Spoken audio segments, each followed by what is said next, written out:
This is going to be a session with Hal and I, with Chris Runco. So we'll put the PowerPoint and introduce Chris Runco to the stage, Imagineering.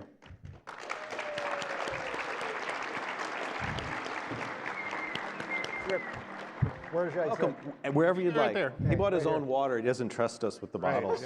Yeah. Has anybody tested those? They're fine. Yeah. Okay. Oh, good. You got a clock right there. We got the clock. You got 1 hour. And we got your next slide get right Kim there, up here, which so is you. we'll get through there this. you are. Okay. So I feel real honored and privileged to be here. I appreciate the invitation. Absolutely. I've heard about it for RetroMagic for a while. And also one thing I'm very grateful for is just to be here with my Disney colleagues. I mean, I had the good luck of working with some absolutely fabulous people, and a bunch of them are sitting right over there. So, and we've been talking the last couple days. So yeah, I have to say, like Lou Gehrig did, you know, I feel like the luckiest man in the world. I just had so much fun. I mean, I tell people when they say, that must have been the most wonderful job in the world, and I say, well, it's like any other place. It's human beings. We have our layoffs and our budget problems and, you know, and politics and all that stuff. But at the end of the day, we really can walk away and feel like we've done something special, and our families can enjoy it, and that's been great. And the other thing was working with so many fantastic people. You know, these guys and myself, we had the great fortune that we worked with the OGs, you know, the original gang. There's that wonderful picture of the whole bunch of them where everybody autographed it. It's in a lot of books. And I mean, Mark Davis, who is my hero, I wanted to learn everything I could from Mark. Claude Coates, Sam McKim, Colin Campbell, Yale Gracie, had the great pleasure of working with him. Harriet Burns, Leona Toombs. You know, in hindsight, I think we all say we should have even tried to spend more time asking them questions, because we didn't know at the time you know, how good we had it. But Imagineering is a place, it's very unique. I mean, now there's a lot more places like it in the world, but at the time it was even more unique. And the PR people will say, we have 147 different professions here that make, you know, that work as a team. And so there was always something new to learn, always something to find out about, always different projects. And so I got to do many different roles. And as you can see, first of all, you can tell I was a neat freak. This is my office. And you notice the array of hats. I think I have about 50, and those are from different projects. The blue helmet is from Monsters, Inc. There's a Kilimanjaro Safari went up there, Nemo, et cetera, et cetera. You know, we got to do some, there was always something different to do. Go ahead. Do I tell them when to? Yeah, okay. Go ahead. Yeah. So my first Disney job, I didn't know there was an Imagineering. When I was in high school, my art teacher told me, well, you're interested in science and you're interested in art. Why don't you be a medical illustrator?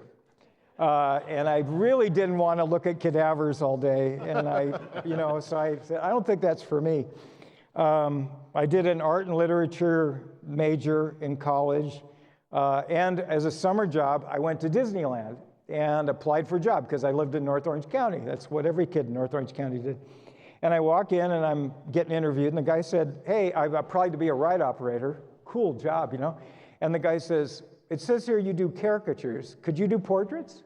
And I go, sure, you know. And they handed me some chalk and some paper and said, okay,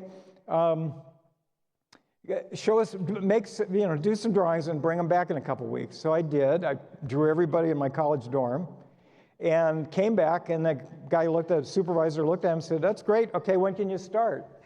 And so a couple weeks later, there I was with a smock on out on Art Festival Street doing portraits, and that was my summer job all through college. And it was wonderful because it's one of the jobs where you get to converse with the guests. You know, I'd have them there for, we set a 7-minute portrait. Mines were more like 12 to 15 minutes. So, and we got a quarter apiece, so it was big money. Anyway, I really enjoyed it, and it was like an 8-hour-a-day drawing class. So, you know, what a terrific advantage to do it. Years later, this picture is the original drawing that John Hench did to Design Art Festival. And years later, I think it says 91 where he signed it. I had the printers downstairs, you know, make a copy of it for me, the art library. And I brought it into him and asked him to sign it. And he signed it, and we're telling story, and he stops. All of a sudden, he looks at me, he says, "I'm sorry, I misspelled your name." And he says, "Chris Runco." Well, just tell him we were really close friends. Yeah. So I'm very proud of Chris Runco on that thing. And for some reason, he painted one guy in the bottom. I don't know if you can see it, but there's a guy with a beard. They didn't let you have beards. The supervisors would come out with a ruler and check if your sideburns were too long, you know? So I don't know what you got to, anyway. And it's a wonderful example of his work. He was a great mentor among many. And speaking of mentors, you'll see this guy. Here's a couple of us with lots of hair, lots of dark hair. But yeah, also a hero of mine and a legend in many ways. But I had the great pleasure in the model shop of working with him a bunch. The first job I think I ever did there was to carve little tiny Dumbo elephants about that big, 1/4 inch across, for the Discovery Bay model. I was doing work on the circus land thing.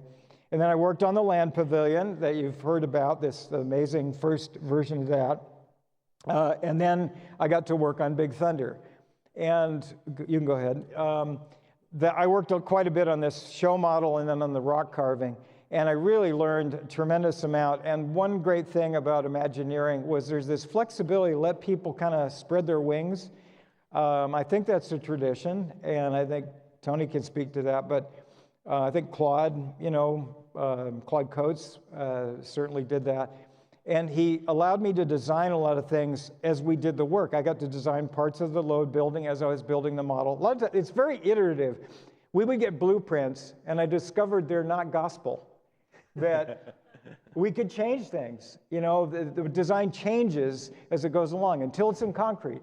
And we even change it when it's in concrete, much to the chagrin of the project managers.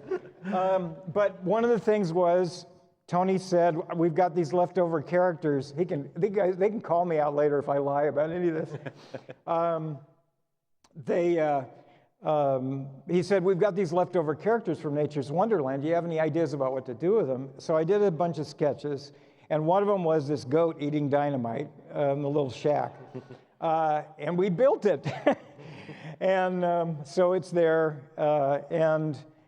Years later, one of the young designers at Imagineering said, "Well, that means if you did that, then did you invent the goat trick?" And I said, "What's the goat trick?" And he says, "Oh, let's go to the park." So we went down to the park and we did the goat trick. I just got dizzy. I don't know about anybody else, but it didn't work for me. Explain what the goat trick is. The goat trick is, that's at the top of the drop, just as you start to go down. And he's looking at you. And the idea is that you're in the car and you keep your eyes on him as you go around that turn and accelerating. And it kind of makes the whole world spin. So, you thought that ride was tame, right? Pardon? You thought that ride was semi-tame, yeah, right? No. I don't think it's tame. I love that ride. Yeah, it's got great moves. Oh, yeah. You know, it's every great roller coaster has a rhythm, has a music to it. And this is one that's got it. I will just quit. Yeah. Big Thunder Mountain is my favorite roller coaster. Of all the Disney roller coasters, it is, I think, hands down, the funnest. Like, I know it's not the biggest and it's not the fastest, but for my money, it's still the funnest roller coaster. I still love those little surprises where you do the dance. The surprise is amazing. You never. So I remember riding as a kid, and you didn't expect that, and it's you're still. Another one, while we're talking about roller coasters, shout out to Tim Delaney. One of my favorite roller coasters in the world is the Incredicoaster, which used to be Screamin'. I love that one. It's got great rhythm. It's got great rhythm and pacing and moves, and it's got the best loop in the world. Because you go up and you get to the top and you go, "Are we really going to make it?" So anyway, so again, this a funny thing happened. So I'm in the model shop, and they can't. The special effects guys were down to 10 people, and they asked if they could borrow somebody from the model shop to do mock-ups for them. And Bob Sewell, who I think really wanted to get rid of me anyway, he said, take Chris. So I went over and started building mock-ups for the special effects people. And Bill Novy, Mark Fuller, who owns Wet Enterprises, Bill Novy was a wonderful guy too. And I ended up staying for 8 years in special effects. We did Epcot. That was where I was focused. But so I'd been working on the Big Thunder model. The first thing they put me on was working on the effects in the Batcave. And then I got to go down and help install it. And because I kept doing the artwork all along, I did Imagineering, you can walk around those halls. It's like a continually changing art gallery. All this inspiration, this beautiful art. So I kept trying to learn from all that beautiful work. And this is a sketch I did of the Batcave. And in fact, I went down one day and that original, they don't do this these days, but that original was, the painters had it there with plastic over it, and they were literally painting the room looking at my sketch, which is cool. So anyway, so I'm in special effects, and boy, that was such a blessing, because we got to not only work with all the designers on all the different parts of mostly Epcot, we did some Space Mountain stuff too, which was fun to work on those classic attractions. But I got to go through all stages. I ended up in the field here, working on installing these things, and that's quite a process. So anyway, you see the different ones: World of Motion and American Adventure, and then each one of us had one pavilion to supervise the installation of all the effects that all the designers had done. And mine was American Adventure, so you can go on. Yep. And we have a slide on the volcano later, right? Yeah. Okay. Oh, I thought it was next. What happened to it? Uh-oh. After that one. Oh, there it is. Okay.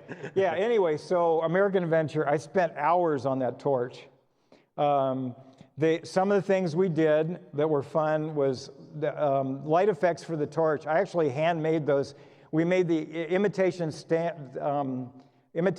stained glass, which was Plex with resin on it, textured, and then colored lights, these interesting, unique projectors on the inside. I worked on that. One of the guys had come up with a great cigar and glow and smoke, and I was helping him install that. And the fiber optic stars was fun. That's on the field behind all the statues on the side. And one of the guys came up with a great idea about how to install them, because we had to art direct them. We got a pellet gun, and with the darts, and I would go out in the middle of the theater and go, I want a star right about there. And my hand got tired, but it was great. And then the electricians would go back and drill a hole, put the fiber optics in where I shot the dart, So yeah, we got to do some fun stuff. But my favorite thing about this is that I was there, practically 24 hours a day. Special effects would program last, and that show, we kept working on it, trying to get, the best show in Epcot, one of the best shows in Epcot is behind the scenes at American Adventure, watching those lifts go up and down and everything work. And very complicated, lots of sensors. If you didn't get everything right, it didn't work. And we could never get past the submarine scene. We've been programming for months.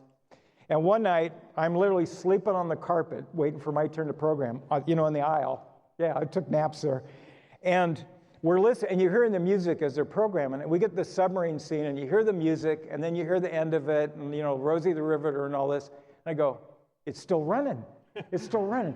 And this murmur, hey, the show made it past the submarine. And literally 3 o'clock in the morning, hundreds of people came in the next 5 minutes. We're in that theater, sitting there watching, and we got all the way through the show for the very first time. And there was this standing ovation at like 3:15. We made it. Of course, the next time we ran it, it broke again. But you know, within a week we had it working. So anyway, that's the great stuff you get to do. Well, this next one, the next one. volcano. Oh, yeah. You and I, when we spoke before getting together here. Todd has been talking about this for 5 years. For 5 years. So this, Okay, let's roll. I read, I can't remember what book it was, whether it was Birnbaum or the Epcot book. Who remembers the story of the dog food pump? Yeah, right? It's true. We have the truth here. So and he's going to tell us what it kind of was made of. So if you get yourself a dog food pump and you get the glycol and things, you can make your own volcano. So yeah, it was. We had one of the best, the most outstanding fountain fluid, designer in the world, Mark Fuller, whose company's done these great fountain systems. And he was there, and we were working on all these different fountain effects. With this one, I was doing lots of projected effects. So this one is a Yale Gracie-style clouds with fiber optic stars that would go up, and fall down. And then styrofoam beads, those are popping up out of the volcano. And then we did the lava down close. And I think the mock-up was actually next to this one. We came up with doing, we went through a million different materials, but we ended up using a combination. There's, like we looked at bentonite, which is used in mining. We used kind of a combination with Cabosil, I think it's called. It's a fiber in a glycol solution, and then added UV paint, and then we backlit it. We put it in a clear trough with blacklit, with UV. All right. And now, keep in mind that Yale Gracie pulled that off with rolls of foil and a motor, Right. So, but yeah, it was fun doing lava, and you had to be careful. If you let it sit too long, it kind of congealed, and then you had to kind of get it moving again. But it was a dog food. We went through several kind of pumps. But dog food pump worked the best. it was because of the viscosity. Yeah, So exactly. The viscosity, you had to match that. So. Yeah, I never want to see a dog food factory. So anyway, we finished that. We go through this huge turmoil that the Disney company went through. We go from over 2,000 people down to about 500, I think, 600. And there's little jobs to work on. I managed to stay around. And a job came up, which was just they wanted ideas for a walk-around character. And I'd been fascinated with robotics since the Bird and Robot. Oh, yeah. I love Bird and Robot. Bob Rogers' Bird and Robot. Yeah, that's great. In Trans Fantastic Center, show. great show. Best thing of the personality it had. And so anyway, I went to a couple of robotics conventions, which were adventures in themselves. I went with Mark Miller, great animator, built animation. Anyway, these are some sketches I came up with of different ideas for walk-around characters. There were a bunch more. And one of them got picked, and what we did, this was actually a test. There was a wonderful guy who did this as a small business. He built this robot, and he operated it with the whole hand in the camera bag trick. And I loved it because kids would walk up in camouflage pants, and the robot would say, "Why do you look like a tree?" But he did a great job, and what we did for this test was we made a costume. And I love the fact that you notice how perfectly level his badge is. I put the badge on essentially crooked. I build crooked things, like Typhoon. And Norm Durgis walks up and goes, "You can't do that. Operations keeps them just perfectly level." And he fixed it. So that's the way Gyro has it, absolutely level. We all know the next one. Yeah. So anyway, so I love. So again, Tony, gives me an opportunity. We had this wonderful night where Tony and Randy had come up with this amazing, Randy Bright had come up with this amazing concept, and I forgot who else was involved, but about using a simulator to go with our Star Wars attraction. And George Lucas was going to come in and see this, and we're all Star Wars geeks. So we hung around like a bunch of fanboys, meetings at 5 o'clock or something, and we're out there lurking in the halls, hoping we'll get a glimpse of George. We didn't. Somehow he got out. But Tony walks out of the meeting, said he really liked the idea. And by the way, he wants to get rid of the two-dimensional, he can correct me if I get this wrong, two-dimensionality by putting a figure in there. So it's not just a screen. And he's done this little napkin sketch, literally, of a little stick figure to the side of the screen. And we're all going, whoa, this is cool. And he said, do you want to take a shot at it? I said, sure. And I have several of it. So we all drew up a bunch of us drew pictures. I think I drew them in my garage at night, like in a little studio. And the original sketches are there behind me on the wall, just different versions. Some look like robot arms. And I gave them to him. About a week or two later, he came over and found me in the model shop and said, they want to build your robot. And I was in hog heaven. It was like, wow, this is so cool. And there he is. There he is. Yeah, we built a full-size, thank you. We built a full-size maquette to go in the full-size cab. That was what the model is. And this is him in the flesh. And I love the fact that Tom Fitz caught me one day and said, we did a presentation about Galaxy's Edge, which was about to open. And he said the biggest applause of the whole time was when we said, and Rex is coming back as the DJ. And he said the Disneyland folks at this presentation were, I was thrilled too. I love the remove before flight. It's still on him, and he's going to fly with that. Yeah, that was something I just found a lot of the parts of him are found. We had, Lockheed was in Burbank, so there were these aerospace salvage stores. And I went, and a lot of the details on him are parts I found. And I found that ribbon, and I tugged it on and thought, that's kind of fun. Yeah. So I've had a lot of pilots tell me they cracks them up every time. Now on this next slide, everybody gets to play a little game called Where's Tom? Oh yeah.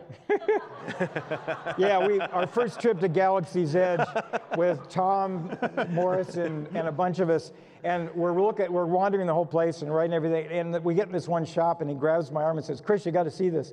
And we go over, and here's this Rex like this tall with Pee Wee Herman's voice and all this animation. I bought two.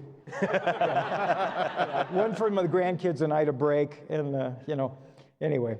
So okay, let's go ahead. Yep. Yeah. So after that, again, slow period, and the hotel people knew that they needed another water park down here. River Country was crowded, filling up by 11 o'clock, and they'd come up with the idea of a general, water park. They even had a name. They called it Typhoon Lagoon, but they had no idea what it was show-wise.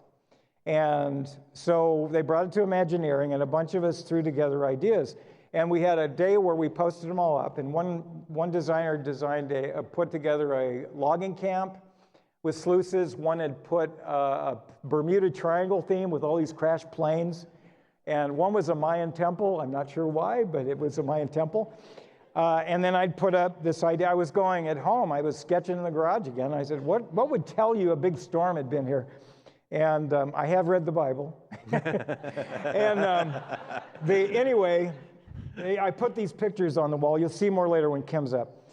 And Randy and Marty walked in the room, and Randy took one glance around the room and saw that and said, that's what we're doing. And so anyway, we'll get into that more when Kym's up here. But speaking of Kym, I worked on the Queen Mary project. Kym probably forgot this, but what are we going to do with the Spruce Goose? I found pictures. They were going to build a hangar for it at one time, which would have been a lot better than the big dome, which kind of made it look small. So this is my sketch of how to stage the Spruce Goose in our theme park if we'd done the Queen Mary in a hangar that fit it. It was amazing. The Spruce Goose, which is the name that Howard Hughes hated. And you can visit it up in Seattle now. Yeah, that's right. It's still around. So I got to work on Animal Kingdom. I worked on Harambe Village. I'm the guy that got to lay out where the telephone wires, props and things were. I thought Joe Rohde was crazy at the time. I said, are you kidding? We're putting this in a theme park? And that was the first time there was an attempt to do a really realistic version of an environment instead of the idealized version. Yeah, and which is a beautiful idea. Kelly Ford, who was the show producer, told me that some of the people they'd met with in Africa, advisors who came out when they opened the park, walked in there and said, I feel like I'm home. Wow. This is a part of our country. You've really done it. Wow. So that's a hell of a good review, right? Yeah. The other thing was that you saw the gorilla, I got the gorilla. I just went and looked at it yesterday. It's still like that. Henry, the hippo, was just in that same position with an ibis on his back. It was so much fun. And the video thing's gone. Okay, then, I wasn't able to go to work on that Animal Kingdom in the field, and this DCA project had started, and we started working on a Sierra area, and everybody on the team loved the Sierras. So it was a labor of love, and this is my idea about putting, you know, like making the mountain emblematic, a sculptural thing, and some sketches of what it was going to be, and then you can go to the next one, and there it is in real life. I sculpted the original little model. Thank you. And again, I'll quote somebody like Rolly Crump always said, a good project starts with 3 things: research, research, and research. And we went to the Sierras, to Gold Country, you know, over and over, Redwood, and we brought that back. The buildings are all based on real buildings, and the mountain, we were very careful about the look of the Sierra rockwork, and that ride was so much fun to do. And I took my kids river rafting, which is one of I mean, that's nature's roller coaster, so you got to do it sometime. Go ahead. This is one of my best, most fun projects, in that the original concept I had was that we do this big spiral drop, so the raft would go spinning and spinning and spinning down. And we had this, one of the best engineers in the world, Mark Sumner, worked on this. He also created Soren, so you know what kind of, you know, star he is. We did a full-size mock-up of the spiral thing. We put a turntable on a truck and spun the turntable and did donuts in the truck at the same time. And then he did a full-size mock-up of the drop, and he came back and said, I got good news and bad news. Nobody's ever dropped a raft before, but we figured out how to do it. However, we can't do the spiral because we need about 150 feet high, and we've got 40. So he and I sat in a meeting. This is the kind of synergy you get. He and I sat in a conference room and came up with this idea, this over and under drop, that it would fit on the plan. And then I said, how can we do the spin again? And we went up on the full-size mock-up, and that's a story for another time, but he invented a way, very simply, to make it so when you do the drop, you still get a spin on the way down, which I call it a 1.5 Sumner on the way down. So anyway, that synergy was one of the most beautiful things about working there. That's just a quick sketch. And again, the tradition of WDI. This is at Walt's Barn. I met George there one day. You know, I worked with George a lot. I got some great George stories. And you can see here we are dressed in the same shirt.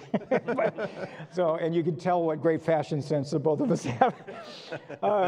But he came in after retirement, and he was working on lots of different projects. He designed the vehicle for us. I'd done like a concept sketch. He designed the vehicle for us. So here I was, one of my mentors, now helping me on a project. You know, that's a really special aspect of Imagineering. Quick shot of the geysers. There is a geyser in California. It's up near Calistoga. In the play area, love doing that. This helped.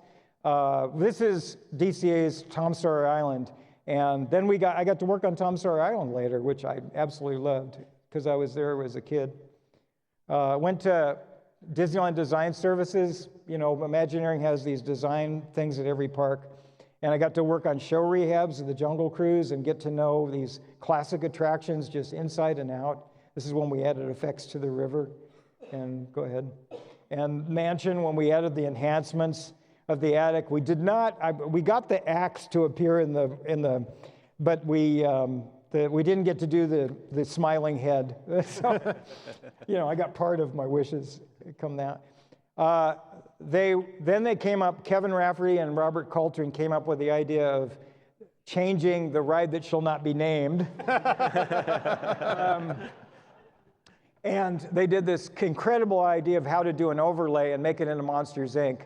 And I got to art direct it. They called me back to Imagineering to art direct it, and I got to do the field art direction. I just love that. I love the movie. I love those characters. And I actually then got a chance to art direct a whole game upgrade, so to speak, of the one in Tokyo, which is even more beautiful.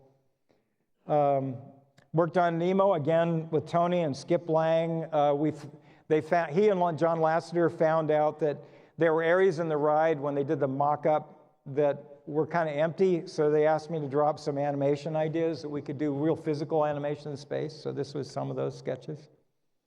Darla, I just remembered her name from the movie. And then Pirate's Lair, and this was so special to work on. I'd grown up going to Tom Sawyer Island when I was a kid. I knew that Walt worked personally on this. I'd read all the stories, I'd seen the pictures, and Matt Weemat and Greg Emmert asked us to do an overlay, and Ray Spencer and I got to do an overlay of this.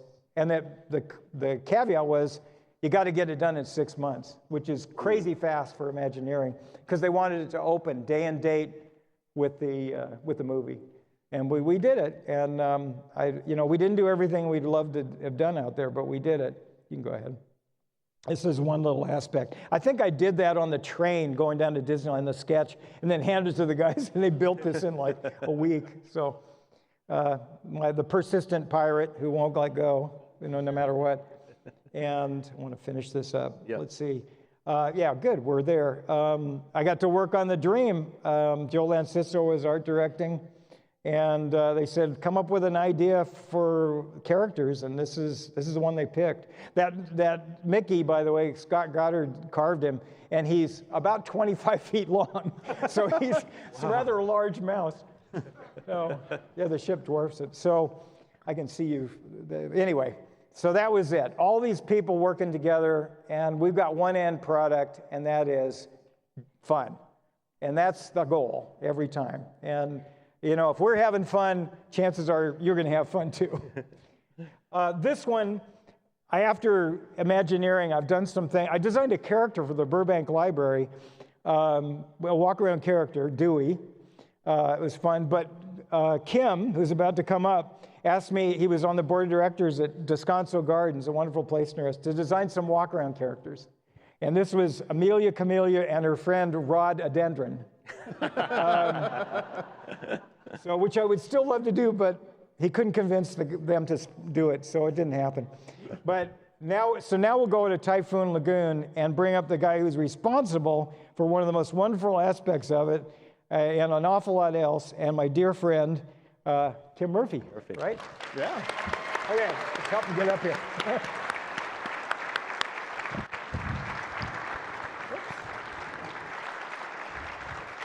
You good? Stick it in my pocket, okay? Yeah, that's good. Okay. Yeah. Hey, cowboy, am I still working? I dropped the mic. Okay. It's not an escalator. Well, we wanted to do the hydrolator, but we didn't have the budget. That's right. Yeah. Right there, Kym. Yep. Yeah. That was fantastic. Thanks. Yeah, we got to do a lot of fun stuff over the years. Let's see. And he was always, I tell you, the joy in this guy's face all the time on projects was fantastic. So I'll just describe a couple of concept sketches, and then he can talk about how we actually made them work. So this was my sketch of the upside down boat, and I loved it. I was trying to find my picture of me with my 2-year-old son, who's now 38. Inside looking out the portholes of the sharks, but I just really enjoyed it. And the snorkeling was so much fun. I really loved that. You go ahead. This was one of the first sketches that was up when Randy said, that's what we're doing. And the only thing was, he looked at, I'd research again. I'd done this as a paddle boat, a Florida paddle boat. They used to, run the oranges up and down through Florida. And he looked at it and said, we don't need any more paddle boats, and make it a fishing boat. So that's why it wasn't, this isn't what we did. And the next one, this is actually the first thumbnail. I did that one night trying to come up with ideas. I also did a woody wagon stuck up in a tree. And we got the woody wagon, but we ended up putting it in a tree. So were his drawings really difficult to implement? Were the drawings hard to implement, like the upside-down ship? Well, I'll tell you the difficulty. Well, first, I want to say that I don't see how Imagineering could have been described better than Chris described. It was that was really fun to listen to and wonderful. The first time I walked onto the property at Typhoon Lagoon, the thing I noticed is that I suddenly went onto an angle and had to walk like this. Because Chris's architecture everything was just Galley West, and I'm sure virtually all of you have seen Typhoon, but it was probably as fun in terms of design and architecture as anything on the property. So remarkable. Thank you. And the the first, I don't remember how the whole shark reef thing started. So I came to someone and mentioned, wouldn't it be great to get people in the water, with critters, especially at this particular facility. And Chris is one of the first people I talked to. And my rudimentary drawings, which actually helped because Chris, well, and he thought they were pretty cattywampus with, yeah, this will work. But I had, these two coral reefs with a island in the middle. And Chris looked at it and kind of went, yeah, well, that's pretty boring. But, and came back with this great steamship, that's cattywampus. And the whole idea, in fact, I don't know if we have that picture of Michael looking at one of the models with me, and he's looking at Shark Reef. I don't know if I sent that to you or not, so we probably don't have that. I don't think it's in here. But here's Chris's steamship, and this is on a model on a table, and here are the two 500,000-gallon coral reef areas, and here's Michael. I wonder if this is going to work. Because the whole idea was that lots of people, like probably 75, 80% of the people in this room, would love to go out onto an actual coral reef and dive, but having to get in a boat, having to put on gear, and having to flop over the side, a couple miles offshore, most people, just a vast majority of the people won't do it. I mean, in their lifetime, they were never going to do this. So we thought, here is a totally controlled environment with Disney everything everywhere.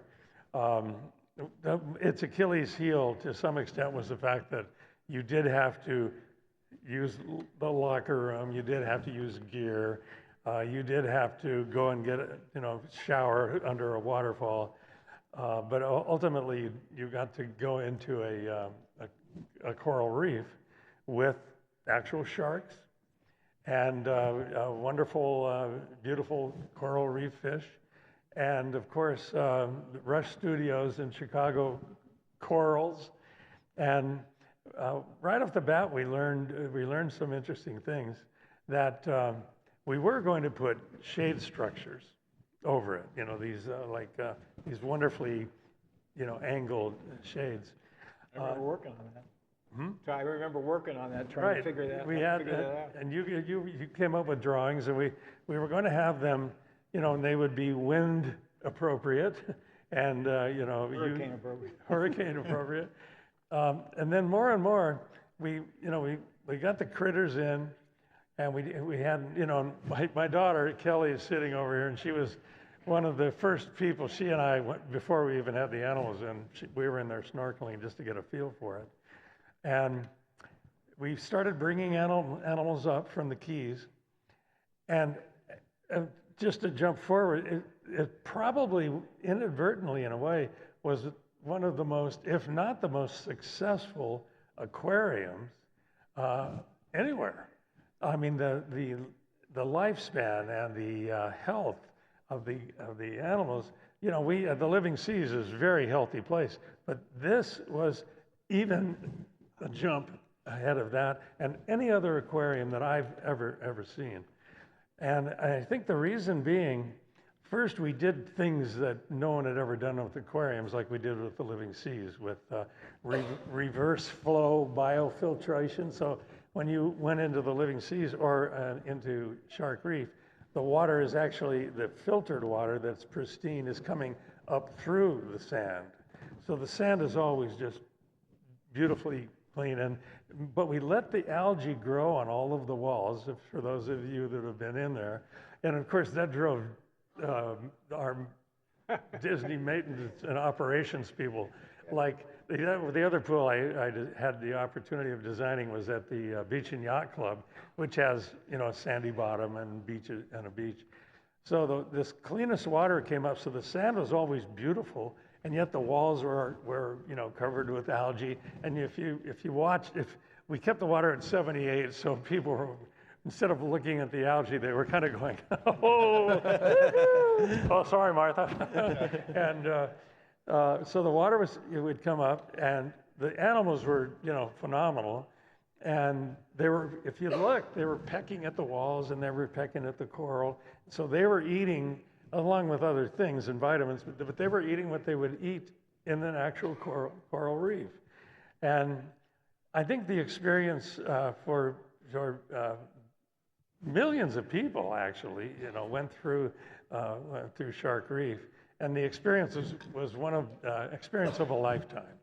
Yeah. And Chris and myself and others, Tony probably, and Tom over there. Tom was, he was, helped us design the shower room, and but I think most people thought that this was something that we'd never ever have the opportunity to do. And if you spoke with them afterwards, and a lot of people from Europe, oh my gosh, thank you. Thank you so much. Well, I don't know if you guys knew this, but there were drawings that John Hench did back in the 50s of a shark tank that could have been adjacent to 20,000 Leagues Under the Sea, that they wanted to have people swim with sharks back then. And that idea was taken to the contemporary, but it never happened. So you guys pulled something off that was in the works for, decades. So. Well, there was a time when, I think my favorite thing, ride was the subs. I mean, I was just totally, captivated by the subs. And there was a time when, the sub ride was going to go away. And, some of us got together and said, oh my gosh, we can't let that happen, unfortunately. But what we were going to do is to actually turn that into a saltwater system. So we were going to get all the metal out of it and go with PVC and go with, sophisticated filtration and put real critters in it. And we were going to have a walkout area, so not only could you ride the subs, but you could walk out to a circular area in the middle where actual sharks were swimming under you. And I think that would have been, just a remarkable experience, but, that went the way of some of the other. A lot of great ideas. Great ideas. Still in the archives. Yeah. I've got to mention one little thing that came to mind as Chris was talking. Prior to Disney, I was at SeaWorld, so saltwater was something that I was in your blood. In my blood, and I had to, go over to SeaWorld occasionally to get an extra quart, they were nice. And then I was at Marineland, and Tony and I used to, when I was still at Marineland, we'd get together and chew the fat, and so I had lots of marine experience and theme park experience because they as well were theme parks.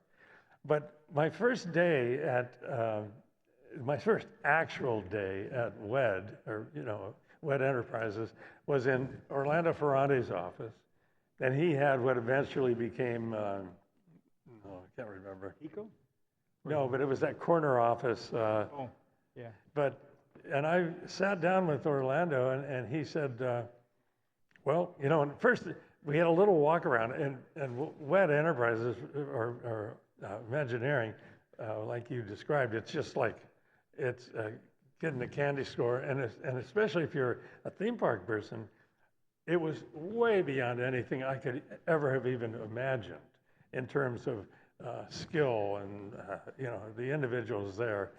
And so I sat down, and so Orlando walked me over to what was going to be my new office, and it was this little corner cubicle between Exitencio, Albertino, so we can play. Herbie. I was in and amongst these That's the one where you legend beyond legends, and they were so great. I mean, these guys could not have been nicer. Here is this blonde guy from Marineland and SeaWorld, and you would have thought they would sort of go, oh boy, what are we talking about? But they could not have been nicer. They were just the nicest guys in the world. Kim, we've got some. I wanted to have you talk about about the wave machine. Okay. And so we got some images. Oh, well, here we are. Yeah, we have a video. We have a video here first of your famous thing that you did. Okay. You want to tell a little bit that was a feature on the Disney Channel. Oh yeah. It's There was a special. I think it was a Disney Channel, may have been promoted elsewhere. Actually, you could find it on our YouTube channel. We have a copy of it. It was Imagineering Typhoon Lagoon, and so here we have the intro clip where you have your very famous line. Hello, I'm Eric Boardman, and welcome to Walt Disney Imagineering. Here, folks take flights of Disney fancy and turn them into three-dimensional reality. Over here is a model of a new addition to Walt Disney World in Florida. It's called Typhoon Lagoon. Chris. Hi, Eric. What is Typhoon Lagoon? Eric, it's 50 acres of fun.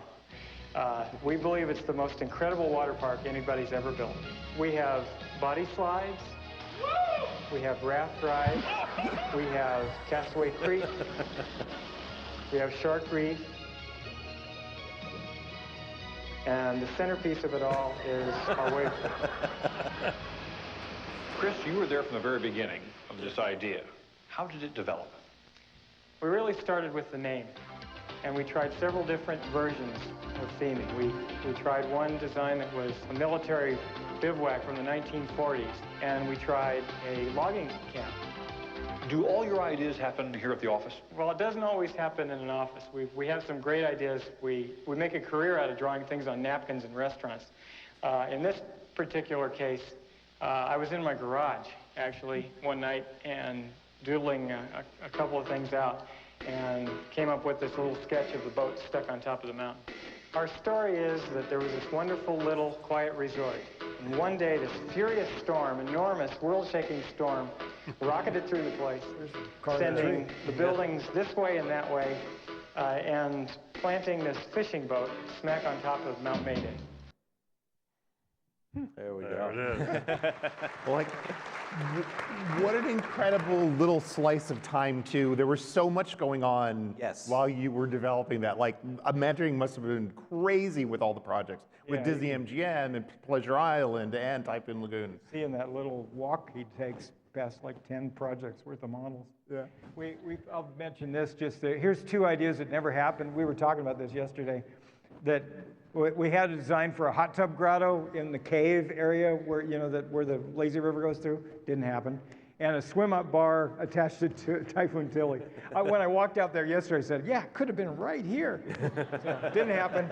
So anyway, go ahead. Yep. It's just to name drop again. Colin Campbell went down, who is a wonderful artist, as you know. He field art directed this until he retired. And then I came down and he trained me, and then I got to art direct the rest of it. But that's us. This is one of my favorite memories, is working on that boat with him. The guy who brought the crane in to lift it on the mountain, which you'll see a picture of, the crane operator said, that's an amazing boat. Which port did you find that in? And it's plaster. That's plaster. That's made out of rebar, like our other rock work. And he thought it was a real boat. That's a testament to your work, your hard work. And design. And here's your buddies, Jim and Nestor. Yep. So they worked on Shark Reef with Yeah, the fellow on the left, if we're left and right here, I think it's the first time this happened, when all of the valves and the intricacies of Shark Reef were computerized. So Jim Ring, the fellow on the left, could actually tune up the system from San Diego. So he'd be sitting there at his desk, and Nestor Ramos was the Argentinian who did the mechanical sizing on the pipes and pumps and so forth. And as I said, it was an extraordinarily successful aquarium, which was about a million gallons with both sides operating. And you can see we weren't having a good time, and we weren't even remotely happy. But it was a great group of people, and people from outside outside of WED that came in to work with us just thought that it was an experience of a lifetime, which it literally was. Yeah, don't forget, you got Tim Delaney's wonderful painting of sea base there behind your head. I was going to ask what that Oh, was. yeah, there's one of Tim's beautiful renderings of the living seas. And I have one on my wall, which was obviously not supposed to leave the building. And so somehow, and I think my son has the other one, Richard.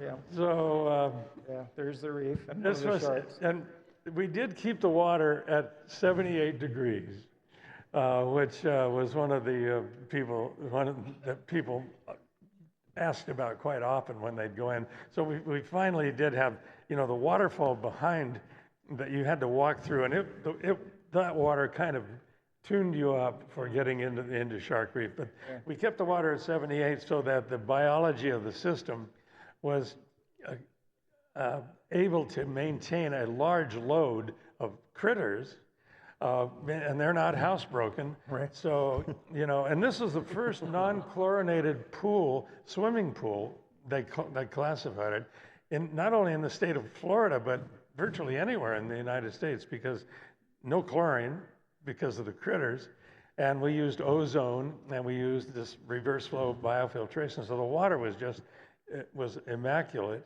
But the 78 degrees also helped us maintain a biological, because not only were the fish not housebroken, the people weren't housebroken. And so one of the code words was pee-pee on the left, pee-pee on the left. But also suntan lotion and all kinds of things, and yet you could see the water was just like, and very gratifying. And of course, the capsized freighter gave us the opportunity to get down there and actually see how the fish were doing and check them out. And one of my favorite projects for sure. How many here swam in the reef? Look at that. There Yeah, you go. a lot of them. Good number out there. By the way, I worked on, I came down for one project where we were talking about what to do with this. I told them to make it twice as big. Yeah. I literally said, because they were talking about, we think we're going to take it out. I said, no, make it twice as big. Have you been to Discovery Cove? Right, It can right, be it amazing. works there. Make it bigger. Didn't convince them. Yeah. So, but what a wonderful experience. Unfortunately, when you do something this different for Imagineering, there were the operational costs were high, much higher than the average ride. And that was a problem right from the beginning. We had to continuously convince them that it was so great and people loved it so much. And we did. We managed, I don't know, how many years was it? I don't know. Whatever it was, we did manage, to millions and millions of people. Over 30. 30 some odd years. So we fought the good fight, that's for sure. Well, our next video is from the same Imagineering video, which is a little bit about the wave tank. So we're going to show that to folks, and then we can talk about how the wave tank worked. So there we go.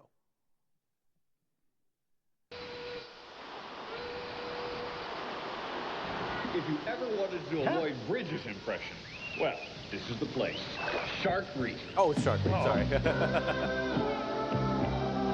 Imagineers have created this saltwater wonderland within Typhoon Lagoon. Besides schools of exotic fish, there are bonnet-headed smooth-hound sharks. Now, they tell me they're quite small, but I decided not to measure them. And that's all they did on the entire Shark Reef, which is unfortunate. I apologize. I thought we had the other video, but let's talk a little bit about the wave pool, though. Yeah, how that operated and all that. Well, it was one of the most sophisticated wave pools that anyone had constructed. There were wave pools out there, but in Ireland, there was an engineering firm that we had found, our people had found, and the wave pool itself, you've seen the shape of it basically, and it had the capability, it had chambers all the way across at that rocky area where the waves were generated, and once those chambers were filled, they could be released, and boom, a big wave, popped up, and as Chris found the other day, because he got in the water, you could be tumbled and your shorts could be pulled right off of you, which I kept mine on. yeah. So the intriguing thing was, for a surfer, is with the computer, you could release or sequence the release of those chambers and create not only a forward brake, but a right to left brake or a left to right brake. So as surfers, when you're at the beach, you're looking to see how the waves are breaking. And very rarely, they used to be doing surfing competitions there. I think basically the wave for the guests was about 3 to 5 feet. And it was a pretty good wave, you'd see people scrambling and you'd hear the oohs and ahs, but we could put in an 8-foot wave out of that. An 8-foot wave goes over the edge of the sidewalk. Right over the edges. That's how high it is compared to what we usually do. So one day, I was I happened to meet my wife at Balboa at the Wedge. I was surfing the Wedge, which some of you probably have heard of. It's a big break that comes off the riprap there. And so that's where I lost my trunks the first time. But I was in this movie that Bruce Brown did. You've probably heard of Endless Summer, some of you. And there was a movie he did before that, which was called Surf Crazy. And that's where we met. That's 63 years ago. But the waves at this particular, one of the guys knew that I was in that movie, and he said, would you mind just getting in the pool, letting us put the largest break we can do and see, we'll film you underwater to see what happens to the guests. See what happens with a 3 foot, 4 foot, 5.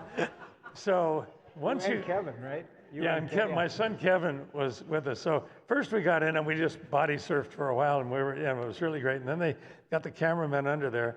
And once we got up to like a 4 to 5 foot wave and let it break right on us, you could see where a grandma would be going.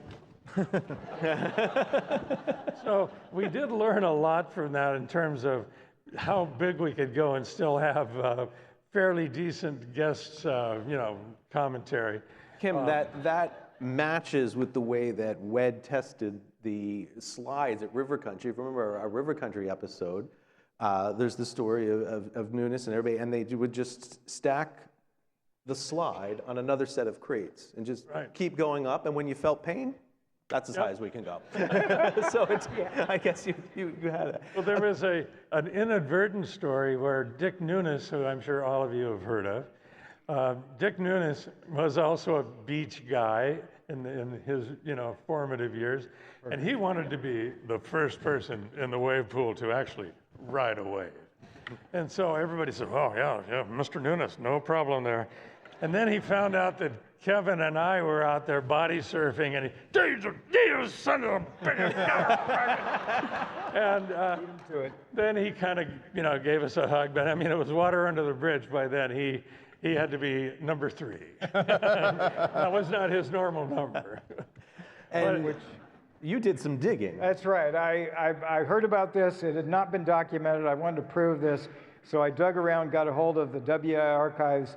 They dug around with the help of AI. We managed to find an image of this first moment, of this first surfing wave. Kym doing the first surfing wave at Typhoon Lagoon. Exactly. Today. 37 years ago today. So, and all of that's true, I swear. Everything about it. AI is getting really good. It's really, really. I mean, it took years off your life, Kym. It really did. You can see my mask too was, bifocal. Oh boy. Yeah, that shows how the wave could be, you could create the, right to left and left to right, which gave you really a dramatic feel for actually being a surfer. Now, a quick question on that. How quickly could they, when the wave is being made right now, we give, you're giving surfers, the swimmers time to regroup. It was pretty quick. How quick could it be? I don't remember exactly, but I think it was 3.5 to 4 minutes. 90 seconds. Oh, 90 seconds. Yeah, I was in it yesterday. Wow. Because I was trying to film it. The lifeguard said every 90 seconds, unless I push the button because somebody's in the wrong place. 90, okay. I wonder if they could go faster. I'm curious. And you know, the I think interesting, that's, you know, that water's got to fill those tanks. Right, right. And they're huge pumps, right? So, yeah.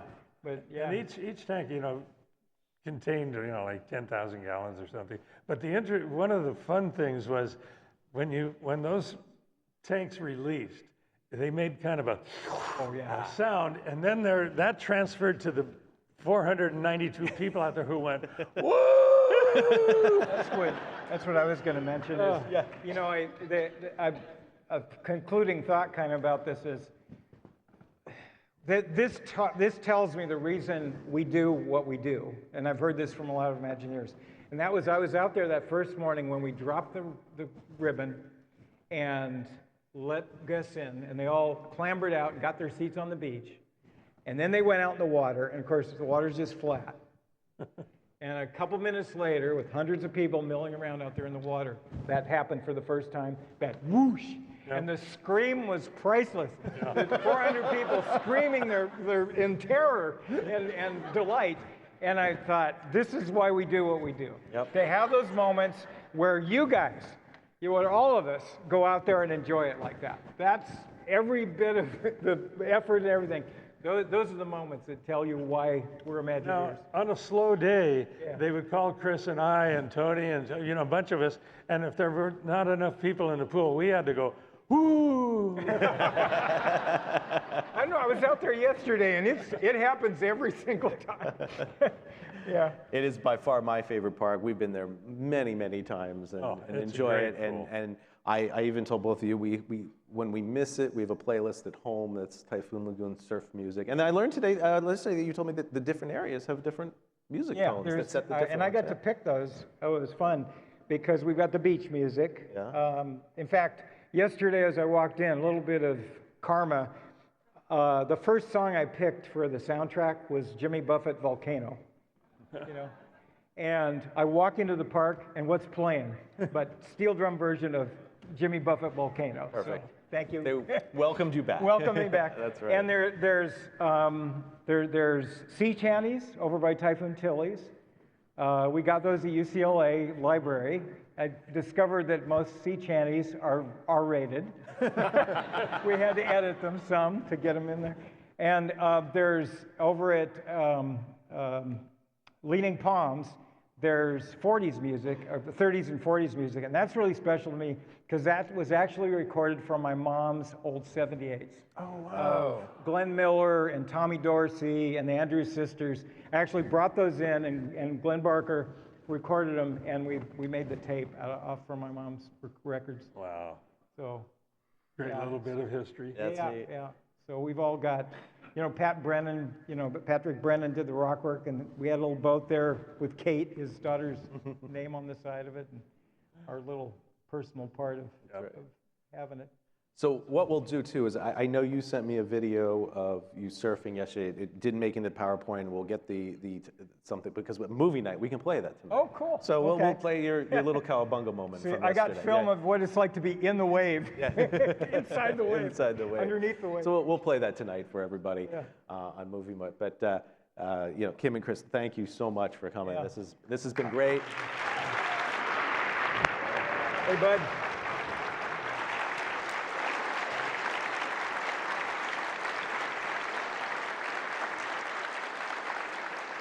So you'll see Kym again tomorrow. We got the Big Living Seas panel where we're going to talk more water, right? And more salt water and more tanks. And you bring in a few gallons with you? Is it original? Oh, yeah. No, All the seas of the world poured it together to make the episode.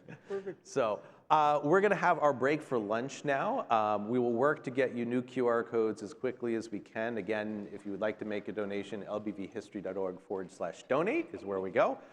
We'll see you back after lunch for our next panel. If you have any questions, don't forget to visit the village, find us, and we'll see you this afternoon. Thank you.